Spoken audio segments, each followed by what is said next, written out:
사람이요, 이렇게 비틀비틀하면 저 사람 기분이 좋은가 보다 하잖아요. 그런데 만약에 차가 도로에서 이렇게 비틀비틀하면 어떻게 될까요? 김기혁 아나운서. 네, 생각만으로도 발견을 했을 때 공포감에 휩싸일 것 같은데요. 관련 영상을 보면서 설명해 드리겠습니다. 네, 어제 오후 부산에서 찍힌 영상입니다. 앞에 있는 검정색 차량의 움직임이 좀 이상합니다. 아하. 자세히 보시면 차량이 약간 오른쪽으로 기울어져 있는데요. 어허. 타이어가 파손된 상태였습니다. 네, 비틀비틀 갈짓자로 운행을 하고요. 깜빡이도 켜지 않고 차선을 넘나들고 네. 아예 차선을 물고 달립니다. 아하. 이 터널 안에서도 위험한 상황은 반복이 되고 네. 영상을 찍는 차량에서 정지 신호를 수차례 보냈지만 이를 무시한 채 달립니다. 잠시 멈추는 것 같더니 다시 또 주행락을 꼬아요. 치죠. 네. 갑자기 또 차선을 바꾸는 바람에 옆 차선 차량과 부딪힐 뻔하고 아찔한 운행이 계속됩니다. 아하. 자, 여기에서 와서야 5km 정도 지나서야 이 차량이 멈추는데 네. 자, 옆에 가서 차량을 멈추려고 하는데 다시 출발하려고 하다가 뒤쪽에 있던 차량이 이 차량의 앞을 막으면서 막았네요, 진짜. 네. 예, 막으면서 이렇게 아찔한 운행이 멈춰지게 됩니다. 네. 저 차량을 세우기 위해서 정말 안간힘을 이 차량들이 다 한 것 같아요. 김복준 의원님. 예.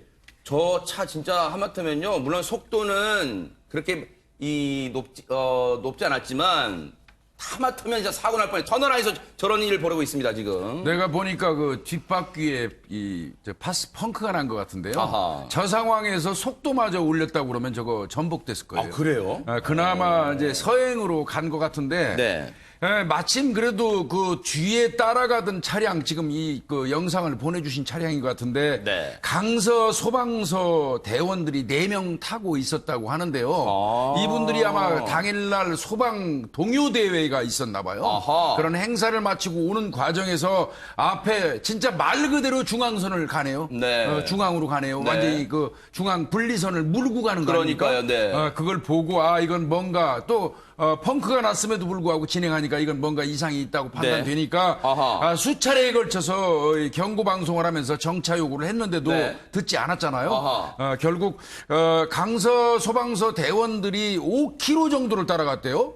5km 정도를 따라가고 천마산 터널 인근에서 저 앞에 가던 차량이 벽면을 들이받고 아마 이제 앞차에 의해서 막혔고 네. 거기에서 이제 정차시킨 상태에서 112에 신고해서 네. 경찰이 나오도록 한 것 같습니다. 그랬군요. 저 진짜 소방대원분들이요. 정말 큰일 하신 거예요. 정말로 저 차량을 세워서 사고를 막기 위해서 이 소방대원분들이 안간힘을 쓰셨는데 당시에 어떻게까지 노력했는지 한번 들어보시고 이어가 보도록 하겠습니다.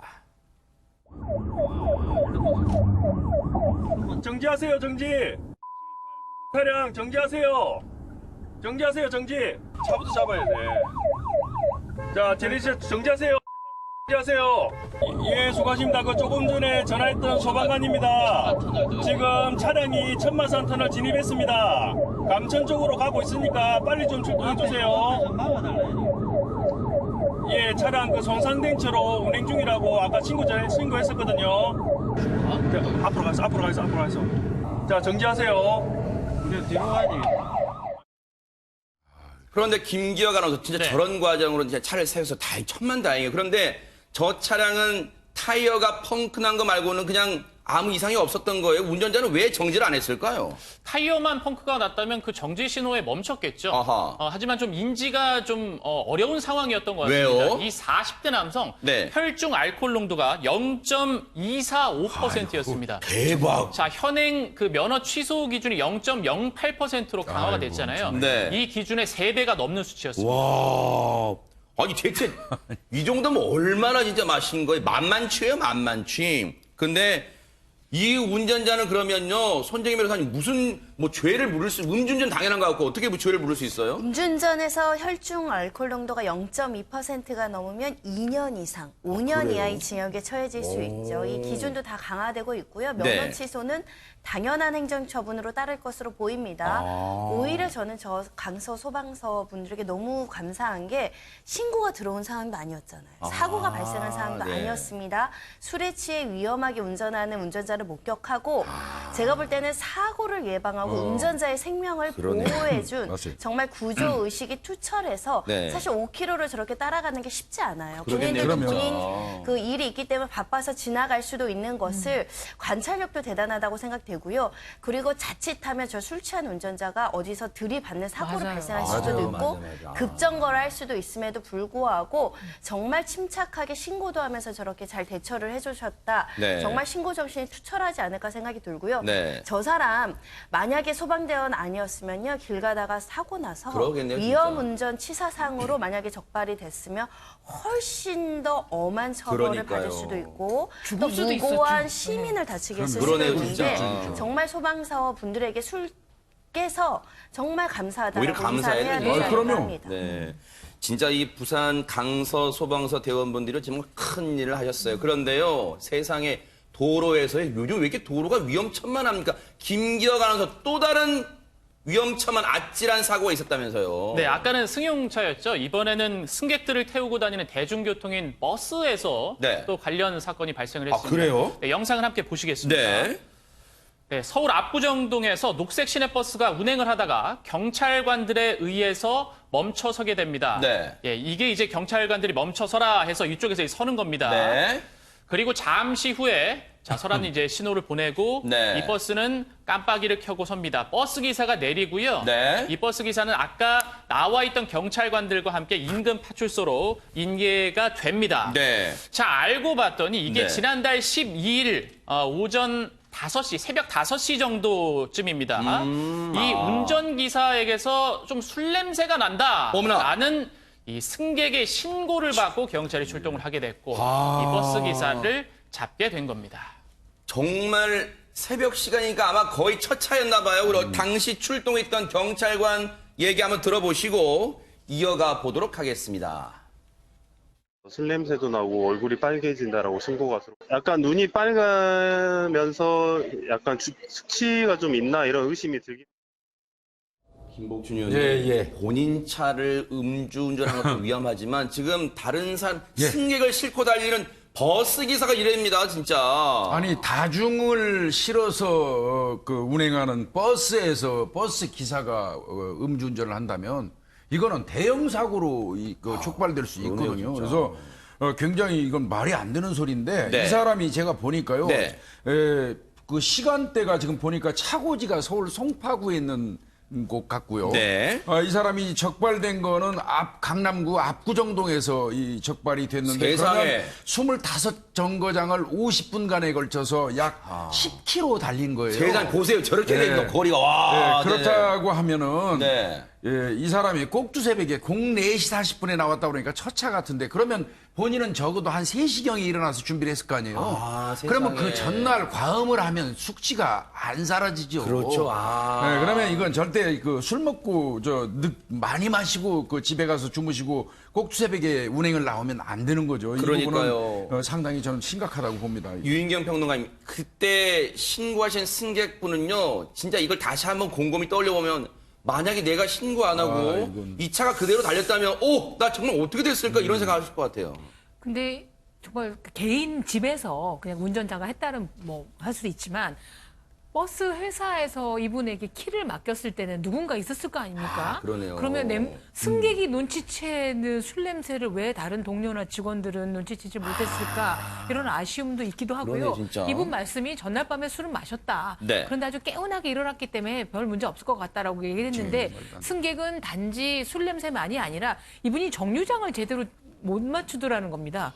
예, 라인을 엉뚱하게 해서. 그래서 그때 신고한 덕분에 다 했고, 그 당시 무렵에는 5명의 승객이 남아있었지만, 25개의 정류장을 거치면서 얼마나 많은 사람도 왔다 갔다 했겠습니까? 정말 계속 몰았으면 더 많은 분들이 다칠 때 그러니까요. 큰 사고 났을 것 같아서요. 네. 그러니까 많은 분들이 이야기하시기를 네. 신고도 중요하지만 그냥 개별적으로 이제 경찰서도 하는데 반드시 관할 구청이나 시청에 해서 버스 회사의 운행 정지라든가 이런 거 좀 따끔하게 좀 해서 그러니까요. 경각심을 일깨우도록 하자고 얘기를 합니다. 당시 이제 저 영상을 보면 김기혁 아나운서, 네. 경찰이 정말 이 천만다행으로 일단 세워서 같이 갔잖아요. 네. 알코올 측정, 혈중 알코올 농도 측정했을 거 아니에요. 네, 했습니다. 그리고 그 버스 안에는 당시 한 5명 정도의 승객이 타고 있었다고 해요. 아. 그리고 술을 마시고 잠을 충분히 자서 깼을 줄 알았다라고 했지만 음주 측정을 해보니까 네. 0.1%가 아이고, 나왔다고 합니다. 자고 났는데 김복준님 자고 났는데 0.1%래요 대체. 그러면 이분 뭐 몇 시간을 주무셨는지 모르겠습니다만은 술 마신 시간부터 일어난 거는 제가 볼 때는 적어도 03시 아니겠습니까? 정도 됐겠네요, 진짜. 그 정도 됐다 그러면 적어도 이분 소주 한 서너 병은 드신 거예요.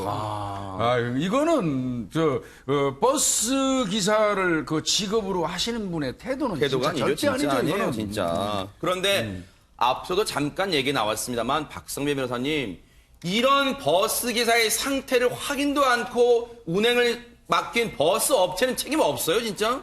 경찰 조사 결과 이 버스 기사 소속 운수업체가 사전에 이 버스 기사의 음주 여부를 확인하지 않은 것으로 밝혀졌습니다. 그렇겠지. 현행 운송사업법에 따르면 운송사업자, 즉 버스 업체는 운수 종사자, 즉 버스 운전기사가 사전에 음주를 하지 않았는지 여부를 확인할 의무를 부담하고 있습니다. 그래요? 그리고 확인을 하고 난 다음에 정상적인 운전을 할 수 없다고 판단되면 운행을 하지 않도록 해야 됩니다. 네. 그 음주 측정도 대강해도 그만이 아니라 호흡 측정기를 직접 이용해서 음주 측정을 해야 하고요. 그리고 그 성명, 측정 일시, 결과도 변조가 불가능한 전자적 파일이나 서면 형태로 그래요? 3년간 보존 관리를 해야 보존하도록 돼 돼요. 작년에 시행령이 개정되면서 버스 운송업체, 특히 시내버스 운송업체도 이러한 의무를 부담하게 됐는데 네. 이렇게 상세한 의무 규정이 있음에도 불구하고 해당 버스 운송업체가 그 의무를 전혀 이행하지 않았죠. 그러네요. 결국 이럴 때는 운수사업자가 네. 1,000만 원 이하의 과태료 처분을 받게 되는데 네. 경찰도 적절한 행정처분이 이루어지도록 이 음주운전 사실을 서울시에 통보했다고 합니다. 아, 서울시에 통보했어요. 그러면 서울시는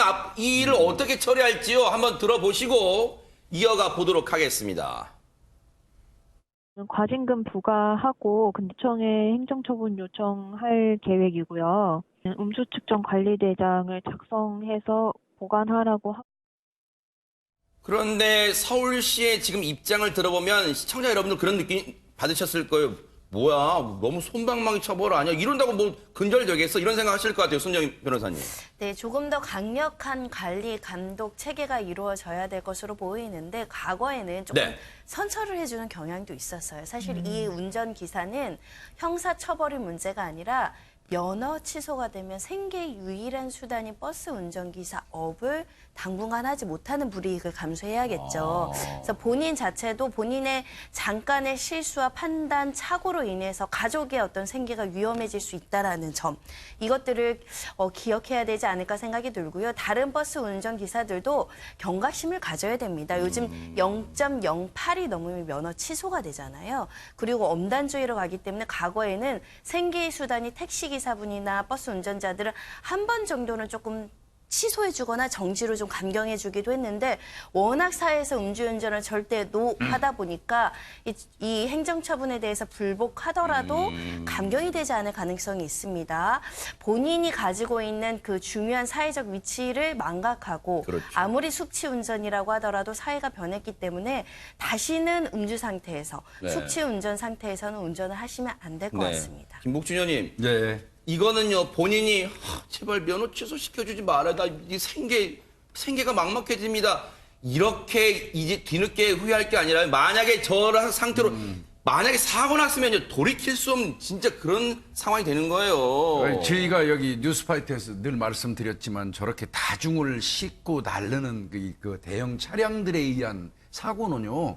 거의 도심가에서 거의 폭발해요. 폭탄 같은 상황이거든요. 진짜, 네. 저 만약에 본인이 잘못해가지고 버스에 탄 승객분들 수십 명이 다치거나 사망하면 누가 책임질 거예요. 이거는 그나마 저는 뭐 불행 중 다행이라고 이렇게 적발된 게 네. 이런 생각이 드는데 아까 말씀하신 것처럼 버스 회사에서 요즘에 조금 느슨해진 것 같아요. 그런 것 같아요. 네. 한동안 막 이런 사건이 날 때는 엄청나게 철저하게 챙겼다고 하거든요. 네. 막 그 측정기 갖다 놓고 기사분들한테 다 풀어보도록 하고 이랬다는데 이게 요즘에 자꾸 나오는 거 보니까 좀 느슨해진 것 느슨해진다. 같아요. 네, 좀 고삐 좀 줘야 될 것 같아요. 그러니까 경각심을 갖는 계기가 되기를 좀 기대를 해 보겠습니다.